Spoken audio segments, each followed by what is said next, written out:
आज के वीडियो में हम लोग बात करने वाले हैं एनआईवीएस डीएलएड की एक बड़ी अपडेट को लेकर, क्योंकि काफ़ी पिछले कई दिनों से रिव्यू पिटीशन को लेकर एनआईवीएस डीएलएड के जो डिप्लोमाधारी छात्र हैं वो लगातार मैसेज के माध्यम से यह प्रश्न पूछना चाह रहे थे कि सर एक्चुअली में रिव्यू पिटीशन को लेकर क्या केस में सुनवाई हो सकती है या अभी भी और डिले होगा।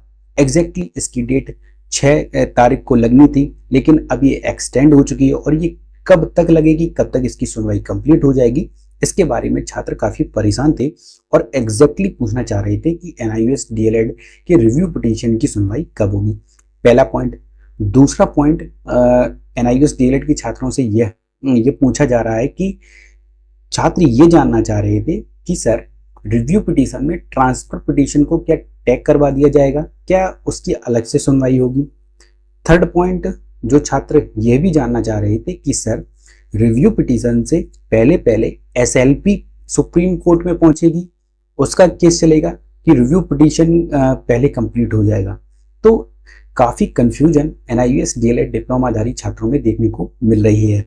तो इन सभी पॉइंटों पर बात करेंगे। जो भी क्वेरी होगी आपकी वो आपकी दूर हो जाएगी।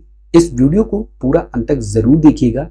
अगर आप इस चैनल पर नए हैं तो द जीएसबी एकेडमी के यूट्यूब चैनल को सब्सक्राइब जरूर कर लें अभी के भी, वीडियो को लाइक भी करें और इस वीडियो को पूरा अंत तक जरूर देखें। तो जैसा कि आप अपनी स्क्रीन पर देख सकते हैं कि एनआईवीएस डीएलएड के छात्र रिव्यू पिटीशन को लेकर काफी परेशान हैं। आपकी स्क्रीन पर सुप्रीम कोर्ट की यह ऑफिशियल वेबसाइट है। डायरी नंबर है 4961/2024। Vishwanath versus the state of Uttarakhand का केस एनआईवीएस डीएलएड की वैलिडिटी को लेकर लगा हुआ है कि जो एनआईवीएस डीएलएड के छात्र हैं वो क्या फ्रेश रिक्रूटमेंट में आवेदन करने योग्य होंगे या नहीं। इसको लेकर 2023 में ही ये जो केस हुआ था उस पर एनआईवीएस डीएलएड के खिलाफ एक वर्डिक्ट आ गया था, तो उस पर पुनर्विचार याचिका डाली गई थी विश्वनाथ जी की तरफ से।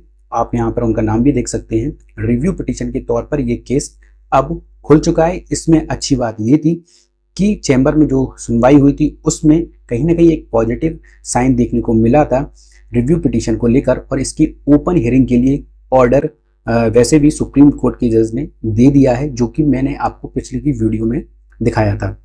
ठीक है, अब बात कर लेते हैं कि जो छात्र सबसे ज्यादा परेशान है कि सर एनआईवीएस डीएलएड की जो वकील है मनदीप कालरा जी, उनका क्या स्टैंड है, वो कब तक सुप्रीम कोर्ट में जो 6 अगस्त 2024 को सुनवाई होने वाली थी रिव्यू पिटीशन की, वो अब कब तक देखने को मिलेगी, कब तक इसकी बहस सुप्रीम कोर्ट में देखने को मिल सकती है रिव्यू पिटीशन के रिगार्डिंग। तो देखिए, मेरा ऐसा मानना है कि रिव्यू पिटीशन को कहीं ना कहीं थोड़ा बचाकर रखा जा रहा है।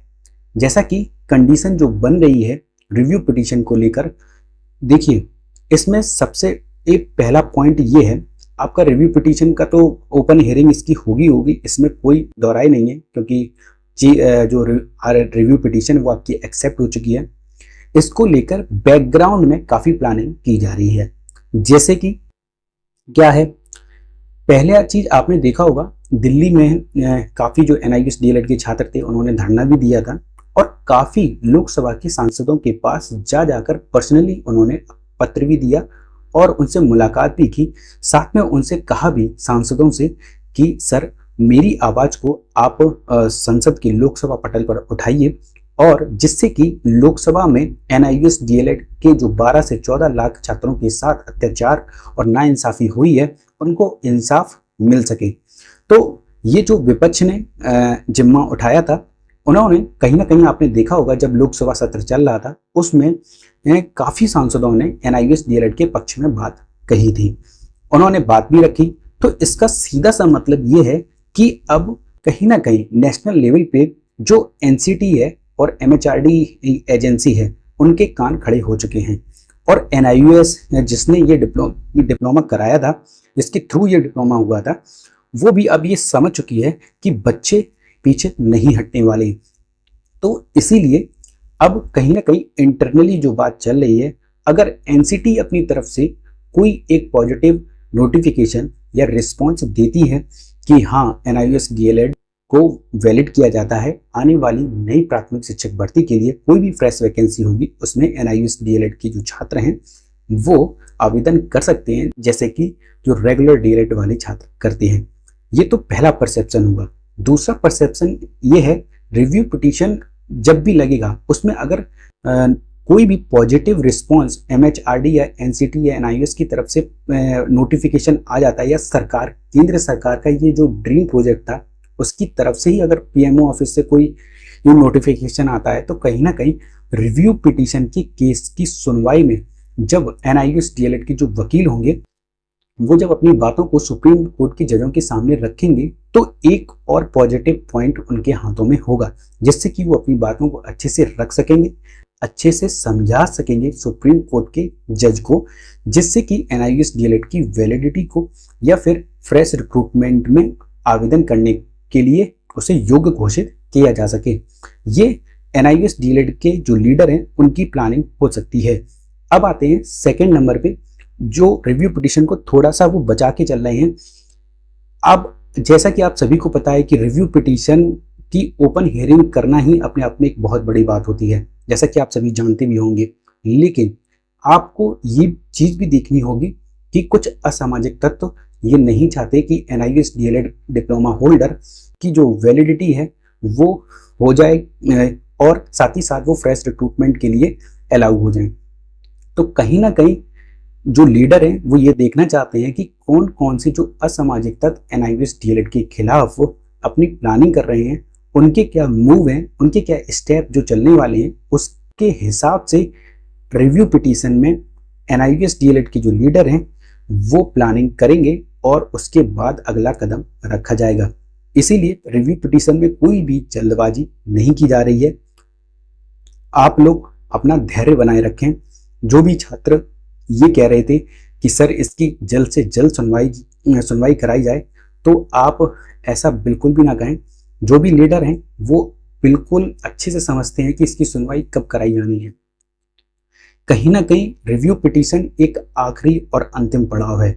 अगर यहाँ पर कोई दिक्कत होती है तो आपके पास वैसे भी कोई जगह नहीं बचेगी, कोई भी ऑप्शन नहीं बचेगा। इसीलिए रिव्यू पिटीशन में आपके पास मेरिट होने के बावजूद भी और अगर केंद्र सरकार या NCT या MHRD या फिर NIUS की तरफ से कोई पॉजिटिव रिस्पॉन्स पहले से ही अगर देखने को मिल जाता है तो रिव्यू पिटीशन में एक अच्छी बहस हो सकती है। और ये जो रिव्यू पिटीशन का केस है वो 2 से 3 हियरिंग में कंप्लीट भी हो सकता है, जिससे कि आगे आपको फंडिंग भी नहीं करनी पड़ेगी। ये चीज आप सोच समझ के चलिए कि फंडिंग भी उतनी ही है। यहाँ पर कोई बहुत बड़ा आर्थिक सहयोग किसी को नहीं मिल रहा है। कुछ बच्चे 500, 1000, 1500 या 2000 रुपए दे देकर, जितने भी बच्चों ने सपोर्ट किया है आर्थिक सहयोग, उसके हिसाब से रुपए को सही जगह कहीं इन्वेस्ट किया जाए, जिससे कि एक अच्छा वकील उतारकर अपनी बातों को रखकर NIUS DLED को फ्रेश भर्ती में अलाउ किया जाए। क्योंकि आने वाले दिनों में आप सभी को पता है कि चुनाव का माहौल होने वाला है और उससे पहले कोई ना कोई भर्ती आपको प्राथमिक में देखने को जरूर मिलेगी 100%। और हाँ, इस वीडियो को ज़्यादा से ज़्यादा अपने सभी NIUS DLED की व्हाट्सएप ग्रुप में, NIUS DLED के टेलीग्राम ग्रुप में और NIUS DLED के फेसबुक ग्रुप में शेयर जरूर करें, जिससे कि एक NIUS DLED के छात्र को सही और सटीक जानकारी मिल सके।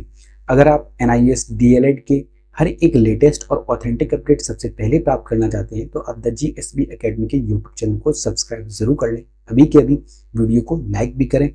और द GSB एकेडमी की यूट्यूब चैनल को अगर आप सपोर्ट करना चाहते हैं, NIUS DLED को वैलिड कराना चाहते हैं, तो आप नीचे दिए गए सुपर थैंक्स ऑप्शन पर जाकर क्लिक करें और उससे सपोर्ट करें, जिससे कि NIUS DLED की हर एक लेटेस्ट और ऑथेंटिक अपडेट आपको सबसे पहले प्रोवाइड कराई जा सके।